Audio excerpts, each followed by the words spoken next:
افسوس یار دا 14 کلن ماشوم چې د یوې کونډې زوی دی پلار یې هم نشته دی دې ظالم ډېر بېدردۍ سره قتل کو دا اخر په څه وجه ملګرو دا مونږ کم وخته پاتې شو دې ټول معلومات به شریکومه چې دا په څه وجه دا واقع راغلی دا واقع په سوات کابل کې راغلی دا په څه وجه باندې راغلی دا دواړه یعنې ملګري وو ملګرتیا یې جوړه شوې وه خو دا واقع راغله نو دا په څه وجه باندې راغله راځئ د دې ټول معلومات ما سره په دې ویډیو کې ګورئ راځئ ملګرو تاسو یې واورئ د پولیس د خولې نه یې واورئ چې دا څه وایي د ظالم شاته ولاړ هم دی دا ګرفتار کړی پولیسو په اخره کې راځو خپلې خبرې کوو نو راځئ تاسو دا واورئ د نه پس بیا زه خپلې خبرې کوم بسم الله الرحمن الرحیم دا یو ډېره دردناکه واقعه ده محمد عمر هلک چې دی د تقریبا د عمر 18 سال دی او دا یو یتیم هلک او کوالیفاید یو تعلیم یافته هلک دا ملزم د سره یو کس دوستانه چې هغه موږ دغه اسماعیل دی اسماعیل ته دوستانه جنسه ورکړې وه خو چونکې دغه د عزت د لوټ کولو درپې و دغه بهر سکولې د دوه کالو تقریبا هغه د خپل کوشش کو او خپل عزت د پلاس کې نه ورکو نو دې په هغه باندې دل برداشت شوی دی او هغه قتل کړی دی او دغه لاش چې کوم دی نو هغه درې سین ته ورزولې په پای کې لوګړو دا په 1/4 باندې د دې محمد عمر تر پټاړه کابل کې خپل رپورټ کړی دی چې زموږ وراره د افطار نه بعد مطلب کوټ واپس نه راغلی او 31 تاریخ باندې د کور وته دی بیا دغه نه بعد زموږ د کابل پولیس کوم دی نو په دې کې انکوایري شروع کړل د جمله حالت موږ د خپل افسرانو نوټس کې راوستو زموږ ډي جی صاحب ناصر میمون ستی صاحب او ډیپو صاحب او ښه دوستانو دا تاسو دا خبرې واورېدلې چې یعنې دا دواړه ملګري وو نو په فوټبال کې به ملګري شوي وو خو یعنې دې هلک ورته ویل چې راشه زه سبانۍ بوتلې وو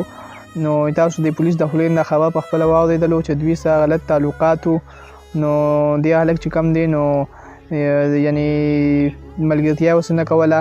نو بس هغه راواغېستلو خوشي ته یې بوتللو او هلته یې 2 ډزه وکړلې او وفات یې کړلو د هغې نه پس یې سیند ته هم ګیر کړلو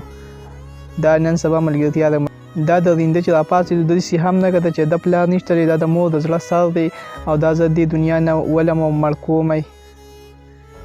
ملګرو زموږ په دې پاکستان کې انصاف نشته دی که انصاف وي نو داسې قسمه خبرې به مخې ته نه راتللې زموږ په پاکستان کې انصاف نشته دی داسې دې نه مخکې ډېر واقعات راغلي دې نه خطرناک راغلي دي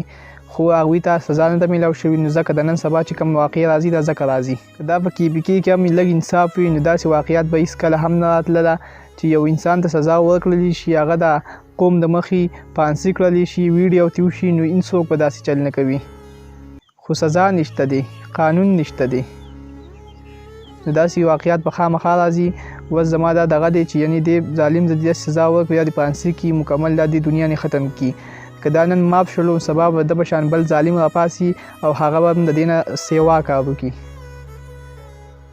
نو دې ظالم نه دې ښه غټه سزا ورکړلی شي دې ظالم د دغه چې ما وکتو زه ډېر زیات خفه کړم یعنې یو یتیم ملک و چې یا 14-15 کالو و او د راواغېستلو او هغه یې مړ کړلو حکومت له پکار دی چې داسې درندګان مکمل د دې کې نه ختم کړي دوستانو بیا موږ وایي عذاب راځي نو عذابونه به نه راځي شکر دی چې موږ باندې د کاڼو باران لا نه کېږي